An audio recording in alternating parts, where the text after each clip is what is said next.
Hi friends, welcome to my channel. Murali చేసిన మోసాన్ని సాక్ష్యాలతో సహా అరవింద్ ముందు బయట పెట్టిన దివ్య ఊహించని నిర్ణయం తీసుకున్న అరవింద.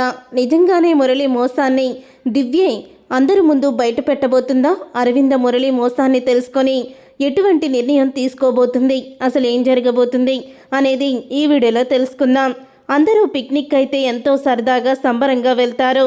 మీ కుటుంబం ఆనందంగా ఉంటే నేను చేతులు కట్టుకొని ఎందుకు కూర్చుంటానో, ఆ కుటుంబంలో ఉన్న ఆనందాన్ని చెడగొట్టడానికి విలన్గా నేను ఎంట్రీ ఇస్తాను కదా అంటూ అరవింద భర్త మురళి అయితే అక్కడికి వస్తాడు. వచ్చిన తర్వాత దివ్య మీద కన్నేస్తాడు. మురళి అయితే దివ్యని తాకడానికి, దివ్యకి దగ్గర అవ్వడానికి ప్రయత్నిస్తూ ఉంటాడు. ఇదంతా ఇలా జరుగుతూ ఉండగానే దివ్య అయితే ఇక అందరిలో కలిసిపోతుంది. దివ్య అలా కుటుంబంలో కలిసిపోవడం చూసిన రమేష్ చంద్ర ప్రసాద్ అయితే పద్మావతితో అంటూ ఉంటాడు, ఈరోజు విక్కీ నాకు చాలా దగ్గరగా ఉన్నాడు, అలాగే నా కూతురు దివ్య నా కుటుంబానికి దగ్గరవుతుంది. ఇదంతా నీ వల్లేనమ్మా, నువ్వు చేసిన దానికే ఇదంతా జరుగుతుంది. కుటుంబాన్ని మాతో ఒక్కటి చెయ్యాలని నువ్వు చాలా కష్టపడుతున్నావు అని రమేష్ చంద్ర ప్రసాద్ అయితే అంటూ ఉంటాడు. అప్పుడే ఇక రమేష్ చంద్ర ప్రసాద్ అలా అనడంతో అప్పుడే పద్మావతి అంటూ ఉంటుంది, వెళ్ళేలోపు ఆయన చేత మిమ్మల్ని నాన్న అని పిలిపిస్తాను మావయ్య అని పద్మావతి రమేష్ చంద్ర ప్రసాద్కి మాట ఇస్తుంది.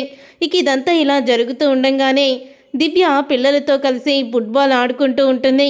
అప్పుడే అరవింద్ అటువైపుగా వస్తూ ఉండగా ఫుట్బాల్ని గట్టిగా తన్నుతుంది దివ్య అయితే.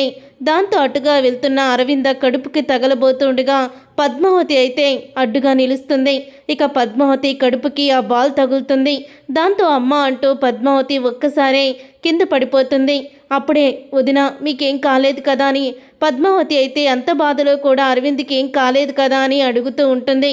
అప్పుడే ఇక అరవింద్ అయితే పద్మావతి ఏం కాలేదుగా అని అంటూ ఉంటే, పర్వాలేదు వదిన, నేను బాగానే ఉన్నాను అని అంటూ ఉంటుంది. పద్మావతి అయితే ఏంటి నీ ఆటలు, చూసుకునే పని లేదా అని అరవింద దివ్య మీద కోపాన్ని చూపిస్తుంది. అప్పుడే దివ్య అయితే సారీ నేను చూసుకోలేదక్క, నన్ను క్షమించక్క అని దివ్య అక్క అని అరవిందని పిలుస్తుంది. ఆ పిలుపు విని అరవింద్ అయితే చాలా ఆనందపడుతూనే పైకి కూడా కోపంగా ఉన్నట్టు నటిస్తూ ఉంటుంది. చూసుకొని ఆడుకుంటానక్క, మళ్ళీ తప్పు చేయనక్క అంటూ పదే పదే అక్క అక్క అని పిలుస్తూ ఉంటుంది అరవింద్ని. ఇక ఆ పిలుపు విని చాలా ఆనందపడుతూ ఉంటుంది అరవింద్ అయితే.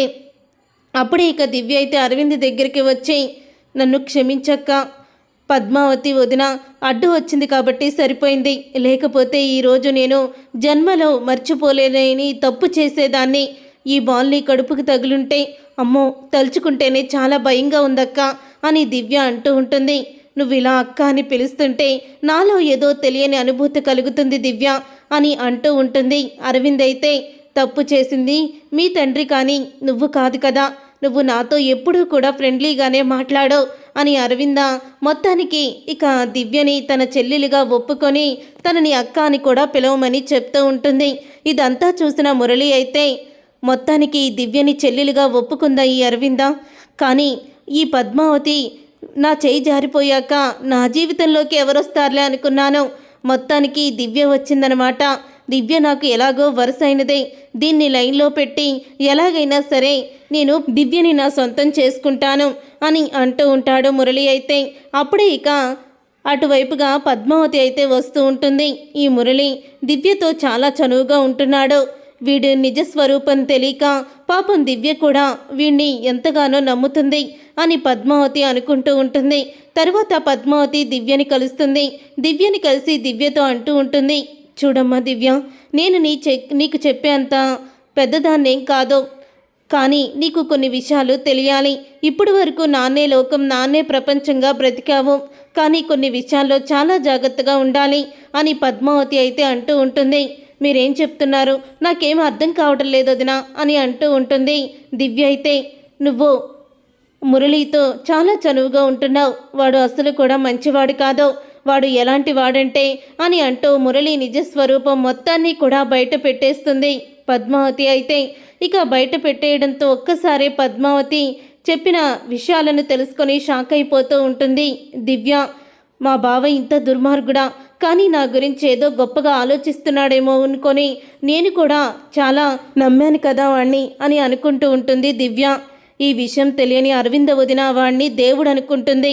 కానీ వాడు ఆడపిల్లల జీవితాలతో ఆడుకునే ఆటబొమ్మ. కేవలం వదిని ఆస్తి కోసమే పెళ్లి చేసుకున్నాడు ఆ మురళి. అలాంటి వాడితో నువ్వు స్నేహం తగ్గించుకుంటే బాగుంటుంది అని పద్మావతి అయితే అంటూ ఉంటుంది దివ్యతో. ఇది రిక్వెస్టో ఆర్డరో కాదో, నీ భవిష్యత్తు గురించి, మీ నాన్నగారి పరువు గురించి, ఈ ఇంటి గౌరవం గురించి ఆలోచిస్తున్నాను అని అంటూ ఉంటుంది పద్మావతి అయితే. ఇక పద్మావతి అన్న మాటకి అప్పుడే ఇంకా దివ్య అయితే సరే వదిన, వాడికి ఎలా బుద్ధి చెప్పాలో నాకు తెలుసు అని అనుకుంటూ ఉంటుంది. దివ్య ఒంటరిగా నించొని ఉండడం చూసిన అక్కడికి మురళి అయితే వస్తాడు. ఇక మురళి వచ్చి దివ్యని కౌగిలించుకుంటాడు. అది చూసి దివ్య అయితే ఏంటి బావ ఇదంతా అని అంటూ ఉంటే, సారీ దివ్య, నిన్ను చూస్తుంటే నాకు ఎంతో ప్రేమ కలుగుతుంది. మీ అక్క నాకు ఆ ప్రేమని పంచదు. ఎప్పుడూ కూడా నా మీద అజమాయిషి చలాయిస్తూనే ఉంటుంది. ఎందుకంటే నా దగ్గర ఆస్తి లేదో, తన దగ్గర ఆస్తి ఉంది. అందుకనే మీ అక్క దగ్గర నేను అణిగి మణిగి ఉండాల్సి వస్తుంది. ఎప్పుడు కూడా మీ అక్క నన్ను ప్రేమగా దగ్గరికి తీసుకున్నదే లేదో, ప్రేమగా ఎప్పుడు కూడా నన్ను చూడలేదో అని అంటూ ఉంటాడు మురళి అయితే. అప్పుడే ఇక విన్నావా అక్క, నువ్వు తనని ఎప్పుడు ప్రేమగా చూడలేదట, అందుకని నా మీద ప్రేమని చూపించి నాకు దగ్గర అవ్వాలని చూస్తున్నాడంట అని దివ్య అంటూ ఉంటుంది వెనక్కి చూస్తూ. అప్పుడే ఇక మురళి అయితే షాక్ అయిపోతూ ఉంటాడు అరవింద్ని చూసి. అరవింద అది అది అని అనగానే, రాణమ్మ ఏమైపోయింది ఆ పిలుపు? అరవింద్ అంటున్నావు, నీ నిజస్వరూపం బయట పెడుతుల్లోకి ఆ అబద్ధాన్ని కూడా నువ్వు ఆపేశావా అని అంటూ ఉంటుంది. అరవింద, ఇప్పుడు వరకు రాణమ్మ నువ్వే నా ప్రాణం, నువ్వే నా ప్రపంచం అని ఎన్నో చెప్పావు. కానీ ఇప్పుడు ఏం చేస్తున్నావు నువ్వు? ఒక ఆడపిల్ల జీవితాన్ని నాశనం చేయడానికి ఇన్ని అబద్ధాలు చెప్తున్నావు. నువ్వు ఇంత రాక్షసుడివా? నీలాంటి రాక్షసున్నా ఇన్ని రోజులని దేవుళ్ళా భావించి నిన్ను ఎవరేమన్నా కూడా ఒక్క మాట కూడా అననివ్వకుండా చూసుకుంది.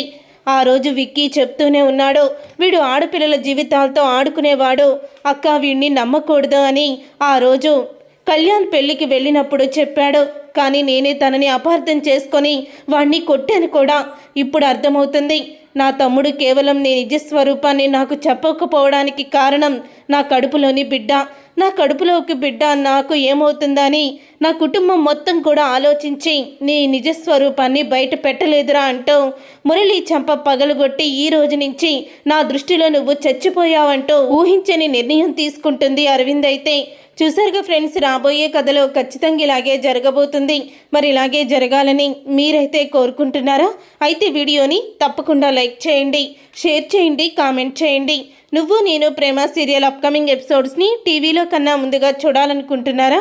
అయితే వెంటనే ఛానల్ని సబ్స్క్రైబ్ చేసుకొని పక్కనే ఉన్న గంట సింబలపై ఆల్ అని క్లిక్ చేయండి. అప్పుడే మేము పెట్టే ప్రతి వీడియో మీరు మిస్ కాకుండా చూసేయవచ్చు.